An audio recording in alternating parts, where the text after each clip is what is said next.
जय श्री कृष्णा, राधे राधे। आप सभी को राधाष्टमी की हार्दिक शुभकामनाएं। आज इस वीडियो में राधाष्टमी व्रत की संपूर्ण कथा का श्रवण करेंगे। बोलिए राधे राधे। पौराणिक कथाओं के अनुसार राधा माता गोलोक में श्री कृष्ण के साथ निवास करती थी। एक बार देवी राधा गोलोक से कहीं बाहर गई। जब वापस आई तो देखा कि कृष्ण भगवान गोलोक में नहीं हैं। उस समय भगवान श्री कृष्ण अपनी एक सखी विराजा के साथ गोलोक में घूम रहे थे। यह बात जब राधा जी को मालूम हुई तो उन्हें बहुत ही गुस्सा आया। वह सीधे उनके ही पास पहुंची और वहां पहुंचकर उन्होंने भगवान श्री कृष्ण को काफ़ी भला बुरा कहा। राधा जी का यह व्यवहार भगवान श्री कृष्ण के मित्र श्री सुदामा जी को बहुत बुरा लगा और उन्होंने राधा जी को पृथ्वी पर जन्म लेने का श्राप दे दिया। इसके बाद राधा रानी को इतने गुस्से में देखकर कृष्ण भगवान की सखी विराजा भी वहां से चली गई। इस श्राप के बाद राधा ने बदले में सुदामा जी को श्राप देते हुए कहा कि तुम राक्षस कुल में जन्म लोगे, यह श्राप मैं तुम्हें देती हूँ। राधा रानी के द्वारा दिए गए इस श्राप के कारण सुदामा जी का जन्म शंखचूर्ण दानव के रूप में हुआ था। दानव में जन्म लेने के बाद वे भगवान विष्णु का अन्याय भक्ति करने लगे। वहीं दूसरी ओर राधा रानी ने भी पृथ्वी पर वृषभानु के घर में पुत्री के रूप में जन्म लिया, लेकिन राधा रानी वृषभानु जी की पत्नी देवी कीर्ति के गर्भ से नहीं जन्मी थी। दरअसल जिस समय सुदामा और राधा रानी ने एक दूसरे को श्राप दिया तब भगवान श्री कृष्ण ने राधा रानी से कहा कि आपको पृथ्वी पर देवी कीर्ति और वृषभानु जी की पुत्री के रूप में रहना है।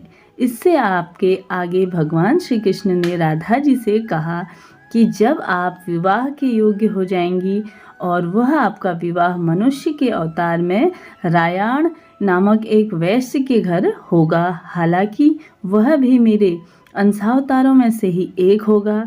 आप धरती पर भी मेरी प्रियतमा बनकर ही रहेंगी, परंतु हम दोनों को वहाँ बिछड़ने का दुख सहना पड़ेगा।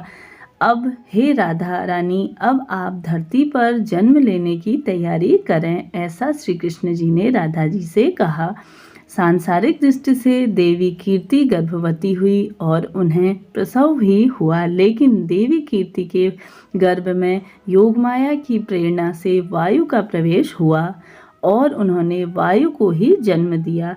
वह यह प्रसव पीड़ा से गुजर रही थी। उसी समय वहां देवी राधा रानी एक प्यारी सी कन्या रूप में प्रकट हुई। जिस दिन राधा रानी प्रकट हुई वह भाद्रपद माह के शुक्ल पक्ष की अष्टमी दिन था, इसलिए भाद्रपद शुक्ल पक्ष की अष्टमी को राधा रानी की अष्टमी के रूप में मनाया जाता है।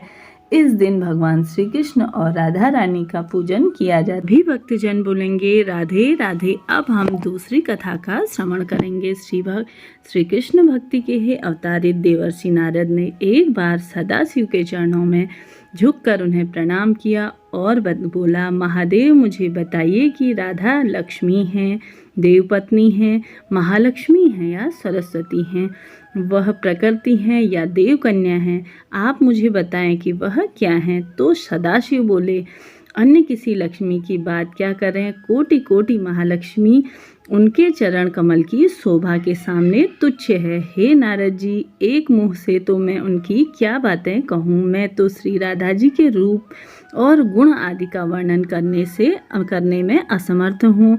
उनके रूप आदि की महिमा कहने में मैं लज्जित हो रहा हूँ। तीनों लोकों में कोई भी ऐसा समर्थ नहीं है जो उनकी रूप आदि का गुणों का वर्णन कर सके। अभी नारद जी बोले, हे प्रभु, राधा जी का जन्म का महात्म्य सब प्रकार से श्रेष्ठ है।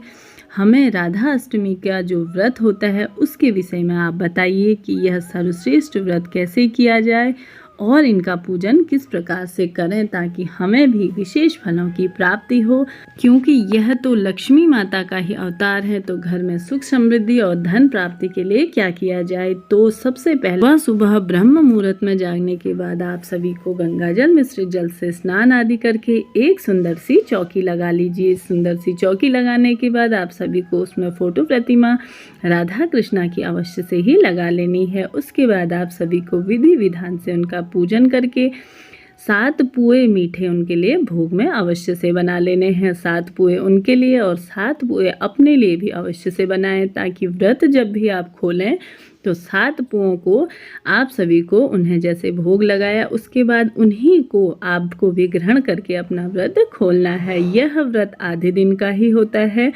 माना जाता है कि 12 बजे के समय पे राधा जी का जन्म हुआ था, तो आपको 12 बजे तक ही यह व्रत करना है। अगर नहीं कर सके तो जैसे कोई काम इत्यादि हो तो आप सभी को पूरा दिन भी यह व्रत कर सकते हैं। साथ ही साथ इस दिन चांदी का कड़ा या कंगन बनाने का भी विधान रखा गया है। अगर हर साल नहीं बना सके तो कभी कभी आपको, जैसा कि पिछले साल का भी जो है, उसे ही आपको पूजन इत्यादि करने के बाद ग्रहण करना चाहिए।